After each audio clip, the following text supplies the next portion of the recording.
Hello student, कैसे हैं आप लोगों का फिर से स्वागत करता हूं मैं अपने द्रोणाचार्य टीसीसी में और द्रोणाचार्य के इस चैनल पे। मेरा नाम शुभम कुमार है और आज मैं फिर से एक नया टॉपिक लाया हूं प्रकाश का परावर्तन को लेकर, यानी कि रिफ्लेक्शन ऑफ रे। और ये जो टॉपिक है आज का जो टॉपिक है वो टॉपिक है कि अवतल दर्पण के सामने विभिन्न दूरियों पर जब उसके सामने अगर कोई वस्तु रख जाए तो उसका जो प्रतिबिंब है वो कहाँ बनेगा और उसका यूजेस क्या है, इन सभी बातों के बारे में डिस्कस करते हैं। तो चलिए आगे की ओर।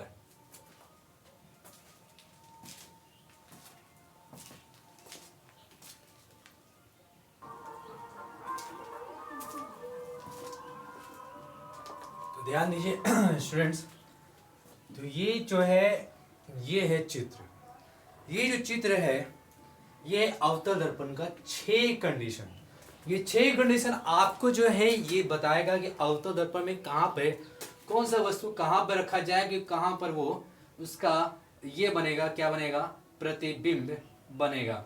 अभी यहाँ पर ध्यान दीजिए, ये जो 6 कंडीशंस हैं, ये 6 कंडीशन जो है आपका अवतल दर्पण का प्रतिबिंब बनाने वाली एक दे रखा है। पहला कंडीशन ये है, पहला कंडीशन ध्यान दीजिए, ये पहला कंडीशन है। पहला कंडीशन ये देता है कि जब वस्तु अवतल दर्पण के फोकस, देखिए अवतल दर्पण के फोकस, देखिए ये फोकस है और ध्रुव के बीच, ये ध्रुव है और यहाँ पे बीच में देखिए यहाँ पर ये हमारा जो है ये हमारा वस्तु है, ये हमारा ये वस्तु है। अभी क्या है कि यहाँ पे ध्यान दीजिए, इधर से आ रही है रेज, इधर से रेज आ रही है, इसके जाने के बाद यहाँ से टकराने के बाद जो है ये दो तरफ गई, एक इधर से गई और एक रिटर्न जाके यहाँ से इधर जाती हुई प्रतीत करवाता हूँ मैं, ठीक है। तो क्या हो रहा है, यहाँ जा रही, जाने के बाद देखिए यहाँ से रिटर्न लौट रही है, रिटर्न इधर से लौट रही है। जब इधर लौट रही है तो इधर के और जो है हम यहाँ पे दिखा रहे हैं, जब यहाँ पे दिखा रहे हैं तो कहीं पर तो मिलेगी, तो कहीं पर भी मिलने के लिए हम क्या कर रहे हैं, सेंटर से भी एक रेज को पास कर रहे हैं। सेंटर मतलब कि वक्रता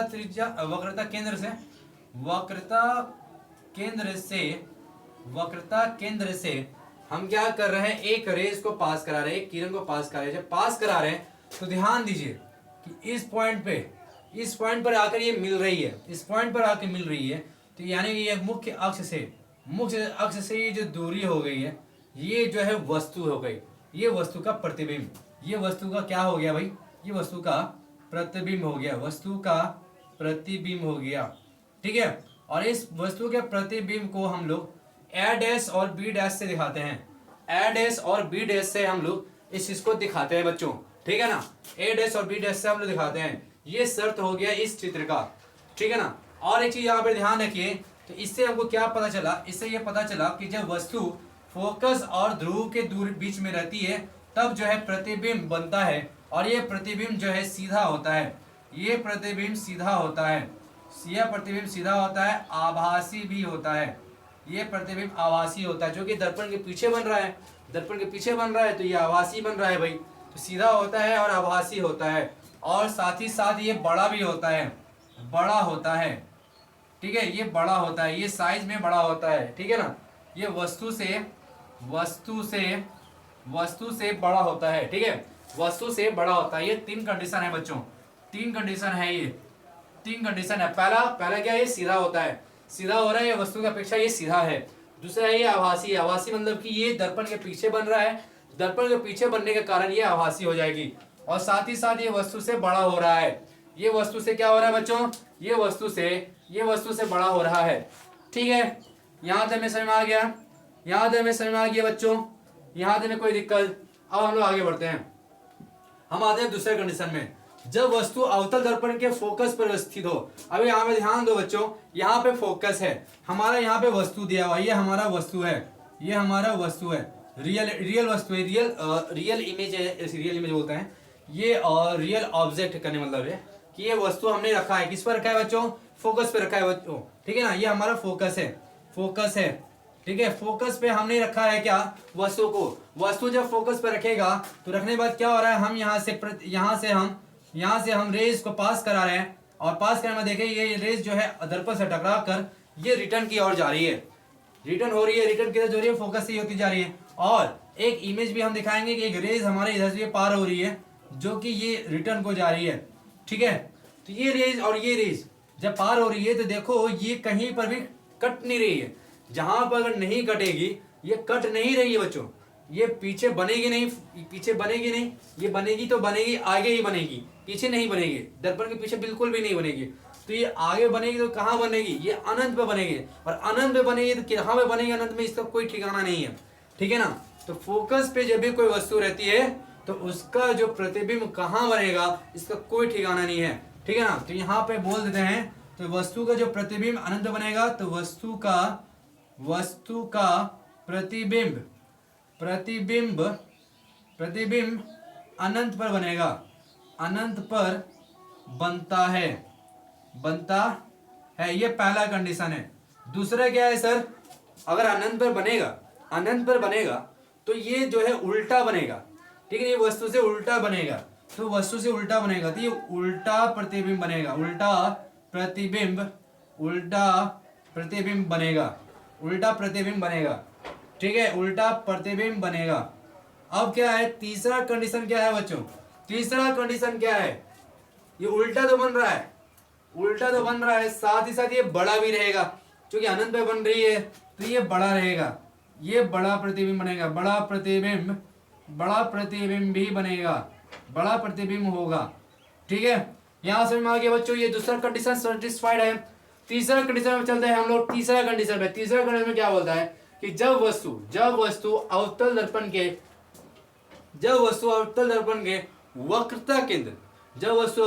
वक्रता केंद्र और फोकस के बीच में स्थित हो बच्चों। तो जब वस्तु वक्रता केंद्र पे और फोकस के, ये देखो यहाँ पे वक्रता केंद्र है, ये वक्रता केंद्र है बच्चों, ठीक है, ये वक्रता केंद्र है और ये फोकस है, ठीक है। इन दोनों के बीच में हमारा वस्तु है, देखो बच्चों यहाँ पे वस्तु है, ये वस्तु है, ठीक है, ये वस्तु है। अभी जो वस्तु है हमारा वक्रता केंद्र और फोकस के बीच में है बच्चों, तो वक्रता केंद्र और फोकस के बीच में जब वस्तु रहेगा तो यहाँ पे देखो ये रे डायग्राम है, ये रे डायग्राम यहाँ से आके टकरा गया, यहाँ टकरा गया, ये यहाँ पर आ रही है और ये जो है सेंटर से होती हुई जब रेज आ रही होती हैं तो रेज आती हुई ये कहाँ टकरा रही है बच्चों, यहाँ पे टकरा रही। तो ये जो है यहाँ पे मुख्य अक्ष है, तो ये मुख्य अक्ष है, ये क्या है, ये मुख्य अक्ष है, बार मैं बता रहा हूँ, ध्यान दो बच्चों, बार बता रहा हूँ मैं, ये मुख्य अक्ष है। मुख्य अक्ष से यहाँ पे जहाँ पे बिंदु मिल रही है, जहाँ पे दोनों रेज मिल रही है, तो रेज क्या हो रहे हैं, मिलने के बाद ये हमारा एक प्रतिबिंब बना रही है। ये क्या है बच्चों, ये क्या है, ये है प्रतिबिंब, ये क्या है बच्चों, ये है प्रतिबिंब, ठीक है। तो ये प्रतिबिंब बना रही है, ये प्रतिबिंब देख रहे हो, ये प्रतिबिंब बहुत बड़ा बन रहा है, किससे बन रहा है बच्चों, हमारा वस्तु से बड़ा बन रहा है। तो यहाँ पे क्या क्या हमने सीखा, यहाँ पे पहला चीज ये है कि वस्तु का प्रतिबिंब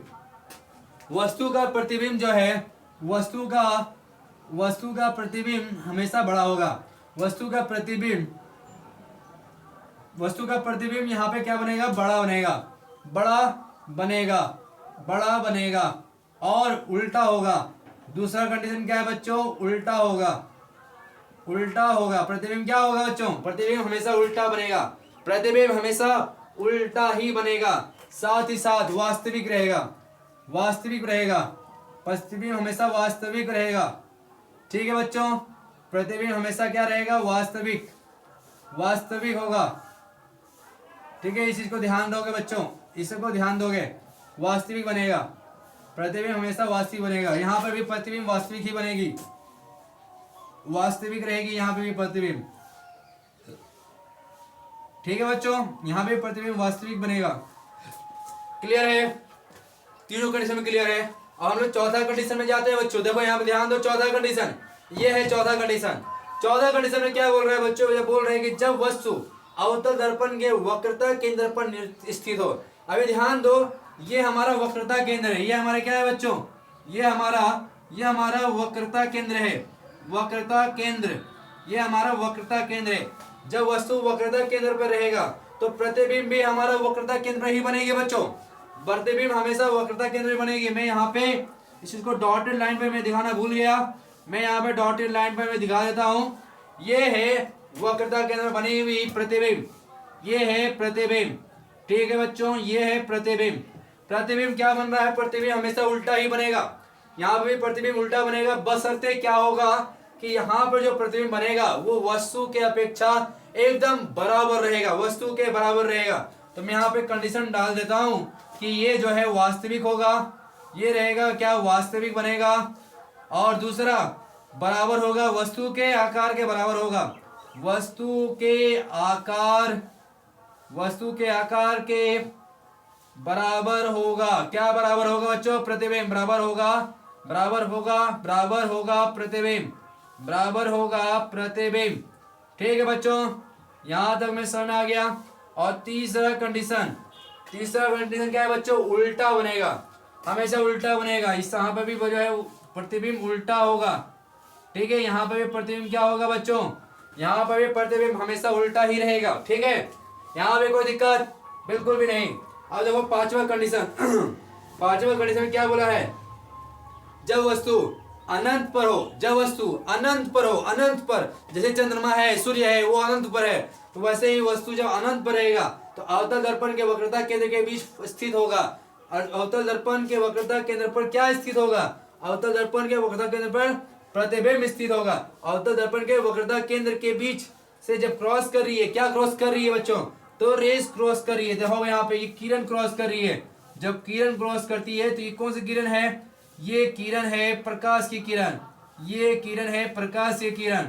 जब प्रकाश की किरण क्रॉस कर रही है कहां से, वक्रता केंद्र से, तो देखो यहाँ पर ये वक्रता केंद्र है, वक्रता केंद्र कहाँ है बच्चों, यहाँ पर है, वक्रता केंद्र यहाँ पर है, ठीक है। ये वक्रता केंद्र पर जाती है क्रॉस होकर, जब रेज जब वक्रता केंद्र पर क्रॉस होकर जाएगी, क्योंकि देखो ये वस्तु हमारा अनंत पर है, ये वस्तु हमारा अनंत पर है, ये वक्रता केंद्र से होती हुई जाती है क्या, प्रकाश की किरणें, जब प्रकाश की किरणें वक्रता केंद्र से होकर जाएगी, और हम एक और रेस दिखा रहे हैं जो दर्पण से टकरा के रिटर्न आ रही है, ठीक है ना, प्रतिबिंब, और वो परावर्तन के बाद मिलती है, इस बिंदु पे मिलती है, इस बिंदु मिलने के बाद क्या होता है, देखो ये फोकस और वक्रता केंद्र के बीच बन रहा है, ये फोकस है बच्चों, ये फोकस है, फोकस और वक्रता केंद्र के बीच बन रहा है, क्या बन रहा है, ये प्रतिबिंब बन रहा है, ये प्रतिबिंब बन रहा है, ये प्रतिबिंब बन रहा है, ठीक है, क्या बन रहा है बच्चों, ये प्रतिबिंब बन रहा है, और ये प्रतिबिंब क्या बन रहा है, छोटा बन रहा है,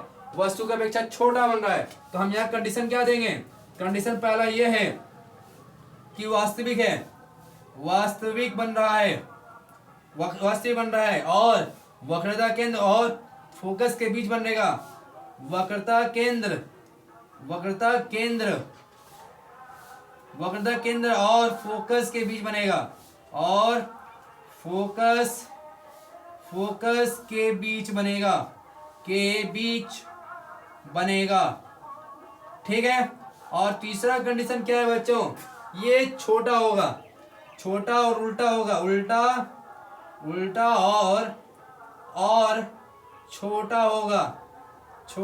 होगा, ठीक है बच्चों, यहाँ पर ध्यान समझ में आ गया हमारा, इसमें प्रतिबिंब कैसा बन रहा है, वास्तविक बनेगा, वक्रता केंद्र और फोकस के बीच बनेगा, साथ ही साथ ये उल्टा और छोटा भी होगा, ठीक है, ये छोटा होगा। मैं एक चीज यहाँ पे, ये चौथा कंडीशन में मैंने भूल गया हूँ, क्या भूल गया हूँ कि ये जो है बन कहाँ रहा है, वक्रता केंद्र पर ही बन रहा है, मैं एक चीज यहाँ लिख देता हूँ, चौथा कंडीशन यहाँ क्या है, वक्रता केंद्र पर बनता है, वक्रता केंद्र पर ही बनेगा, वक्रता केंद्र पर प्रतिबिंब बनेगा, ठीक है बच्चों, प्रतिबिंब बनेगा, ये सब में आ गया, यहाँ पे कोई दिक्कत बिल्कुल भी नहीं है, बिल्कुल। एक चीज यहाँ पे भी मैं डाल देता हूँ, यहाँ पे भी मैं लिख ही देता हूँ कि दर्पण के पीछे बनता है, दर्पण के पीछे बनेगा, यहाँ पे भी डाल दो, दर्पण के पीछे बनेगा, लिख लेना बच्चों, लिख लेना इस चीज को, दर्पण के पीछे बनेगा ये, ठीक है बच्चों, यहाँ तक में कोई दिक्कत क्लियर है, यहाँ पे आप सभी को कोई परेशानी नहीं होगी, ठीक है। यहाँ पे भी मैं डाल देता हूँ एक चीज, यहाँ भी डाल देता हूँ, पांचवा कंडीशन में अनंत पर बनता है अनंत पर बनेगा, अनंत पर बनेगा ये बच्चों, ठीक है, अनंत पर बनेगा, और ये जो है ये भी बन रहा है, कहाँ बन रहा है, ये तो अनंत पर बन रहा है बच्चों, लेकिन ये कहाँ बन रहा है, वस्तुएं दर्पण कहाँ बन रहा है, तो वक्रता केंद्र के बाद बन रहा है। ये कहाँ बन रहा है बच्चों, वक्रता केंद्र के बाद बन रहा है। जब भी ये क्रॉस करेगा तो ये कहाँ बनेगा, ये बनेगा वक्रता केंद्र और अनंत के बीच में। ठीक है, यहाँ पे मैं डाल देता हूं चौथा में कि वक्रता केंद्र और अनंत के बीच। ठीक है बच्चों, अनंत के बीच। क्लियर है बच्चों, यहां से भी कोई दिक्कत आपको नहीं हो रही होगी, बिल्कुल भी नहीं हो रही होगी, क्योंकि मैं सारे के सारे कंडीशन आप लोग को दिखा दे रहा हूं। यहां तक में आपको कोई भी दिक्कत नहीं होगी। ठीक है बच्चों, आगे हम लोग बढ़ते हैं। लास्ट है इसका लास्ट है ये कि जब वस्तु अनंत पर स्थित हो, जब वस्तु अनंत पर स्थित है, तो वस्तु अनंत पर है बच्चों, वस्तु अनंत पर है, अनंत पर है। तो जब वस्तु अनंत पर रहेगा तब ये हमेशा ये कहाँ बनेगा, ये इमेज हमेशा बनेगा फोकस पे। ये इमेज जो है हमेशा बनेगा फोकस पे। ये इमेज हमेशा बनेगा फोकस पे। ये प्रतिबिंब है बच्चों, ये प्रतिबिंब है और कहाँ बन रहा है, फोकस पे बन रहा है, फोकस पर बनता है, फोकस पर बनता है, फोकस पर बनता है। ठीक है, इस चीज को लिख लेना बच्चों, फोकस पे बनता है। तो जब अनंत बनेगा फोकस बनेगा, तो क्या क्या कंडीशन हो रहा है, पहला तो ये वास्तविक है, वास्तविक बनता है, वास्तविक प्रतिबिंब। ठीक है, ये वास्तविक प्रतिबिंब है। दूसरा क्या है, उल्टा है, उल्टा है, उल्टा बन रहा है और छोटा बनेगा, उल्टा और छोटा होगा, छोटा होगा। ठीक है ना, उल्टा है और ये क्या बन रहा है बच्चों, ये छोटा बनेगा। तीसरा क्या है, ये फोकस पे बन रहा है। मैं यहाँ पे तीसरा डाल दिया हूँ, मैं देखो यहाँ पे ये तीसरा मैं डाल ही दिया हूँ मैं। तो ये जो है अवतल दर्पण का, अवतल दर्पण का है बच्चों, ये अवतल दर्पण का 6 का 6 कंडीशन में आपको अच्छे से मैं समझा दिया हूँ। इस चीज को आप देख लोगे, ठीक है, इस चीज को आप देख लोगे। जैसे एक बार देख लो आपसे भी।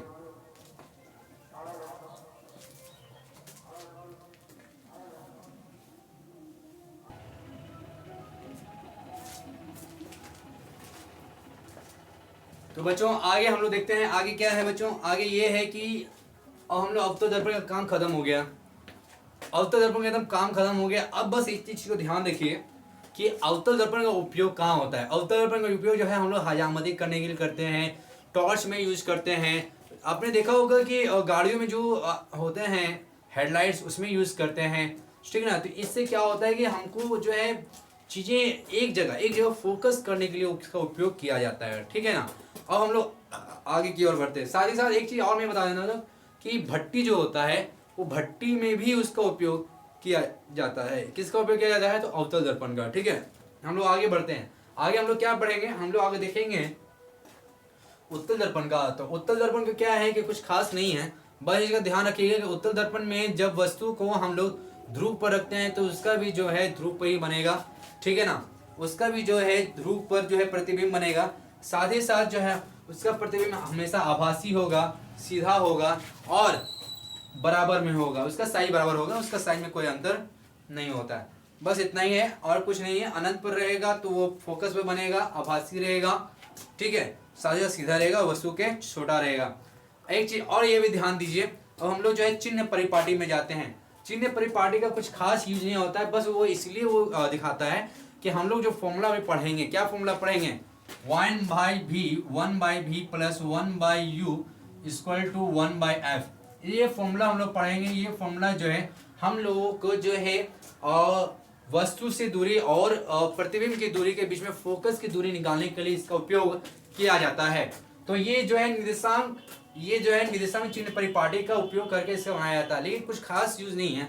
बस उसमें खाली एक चीज आपको खाली ये याद रखना होगा कि अवतल दर्पण जो होता है, वो अवतल दर्पण जो होता है उससे इधर वाली जो भी दर्पण के बाएं साइड में, दर्पण के बाएं साइड में, दर्पण के बाएं भाग के जो भी मान रहेंगे वह क्या रहेंगे, वह सब जो है ऋणात्मक रहेंगे, वह सब क्या रहेंगे, ऋणात्मक रहेंगे। ठीक है ना, लेकिन दर्पण के बाएं साइड में जो रहेंगे वो सब धनात्मक रहेंगे।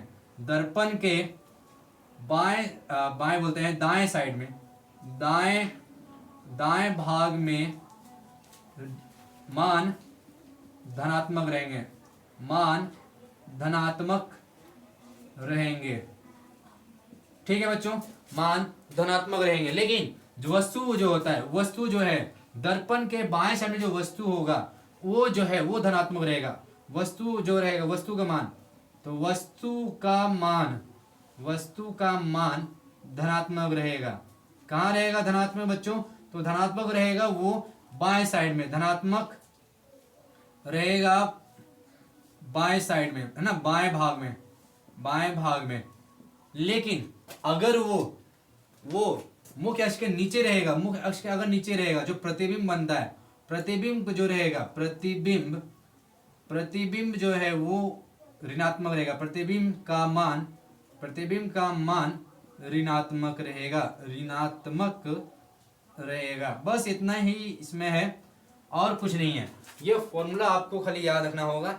यही फॉर्मूला का यूज जो है हम लोग आने वाले जो भी न्यूमेरिकल्स है, यानी कि अंक गणितीय प्रश्न जो है उसका हम लोग सॉल्व करेंगे। एक चीज और ध्यान रखिएगा कि यहाँ पे आवर्धन जो होता है, आवर्धन क्या है? आवर्धन जो है उसको m से दिखाते हैं। जब वस्तु का मान या फिर वस्तु का परिमाप मान लीजिए, या वस्तु का ऊंचाई मान लीजिए, वस्तु की ऊंचाई तथा प्रतिबिंब की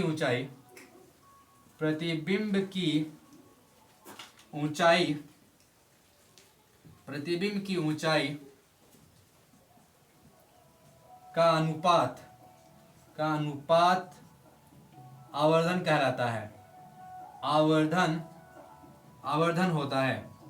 ठीक है बच्चों, तो अनुपात जो होता है हमारा वस्तु के ऊंचाई का अनुपात और प्रतिबिंब का जो ऊंचाई का अनुपात होता है वो जो है आवर्धन कहलाता है। तो आवर्धन m बराबर क्या होता है?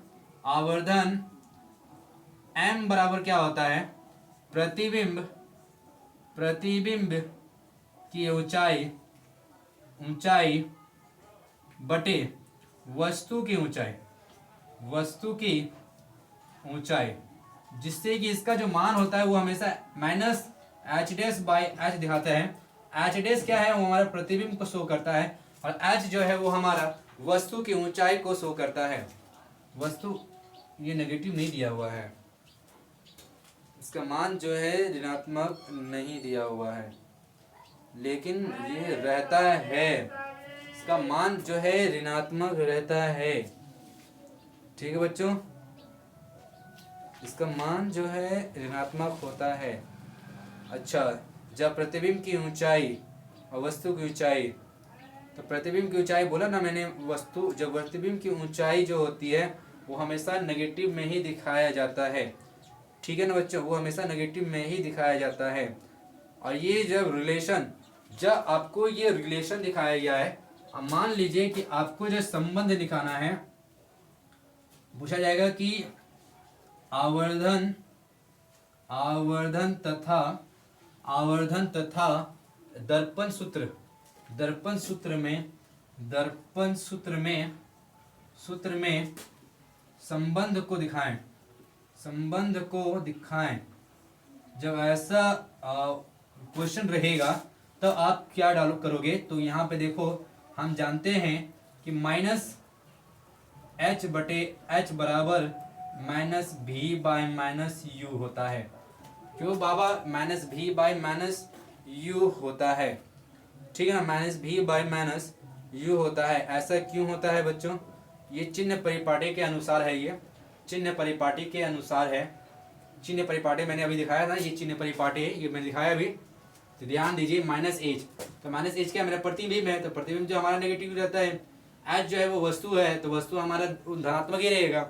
माइनस एच, माइनस भी जो है वो माइनस भी हम जो है हमारा इधर है, तो माइनस भी जो है वो अवतल दर्पण के लिए बोल रहा है, सिर्फ अवतल दर्पण बोल रहा है। ठीक है ना, तो वहां पे जो भी का जो मान है वो दर्पण के बाएं साइड का है, क्योंकि भी तो हमारा भी जो है हमारा वो प्रतिबिंब हो गया। वो भी हमारा क्या? वो प्रतिबिंब है।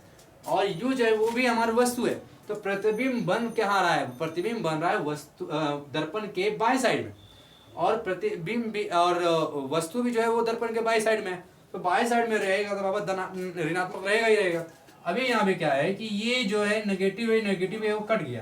तो कट जाने के बाद देखो ये H/H बराबर ये माइनस V/U बन रहा है। अभी जानते हैं हम लोग H/H किसका मान है भाई, तो H/H जो है हमारा H डैश है, सॉरी H डैश है, H डैश बाई H जो है वो हमारा आवर्धन होता है।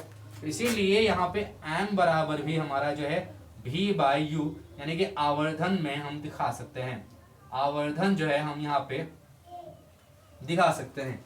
तो आज हम जो है ये क्वेश्चन, ये जो चैप्टर है ये पूरा चैप्टर प्रकाश का परावर्तन यानी कि रिफ्लेक्शन ऑफ रे मैंने फिनिश करा दिया। तो ये बहुत ही अच्छा है और मैं इस चीज को दिखा दिया हूं, मैं ये पूरा कंप्लीट हो गया है। अगले क्लासेस में मैं आप सभी को अंक गणित का क्वेश्चंस में सॉल्व करके दिखाऊंगा इस बोर्ड पे, और इसी बोर्ड पे ही हम आपको दिखाएंगे कि कैसे ये बनेगा नहीं बनेगा। साथ ही साथ आप सभी को इस पार्ट से, इस प्रकाश का परावर्तन से आपको क्वेश्चंस डिस्क्रिप्शंस में मिल जाएंगे, ठीक है, क्वेश्चन मिल जाएंगे, इससे जुड़े भी ज्यादा से ज्यादा क्वेश्चन आपको मिल जाएंगे, एमसीक्यूज भी मिल जाएंगे, ठीक है, और न्यूमेरिकल्स हम आपको यहाँ पे सॉल्व करके दिखाएंगे। तो मिलते हैं अगले वीडियो में। जय हिंद, जय भारत।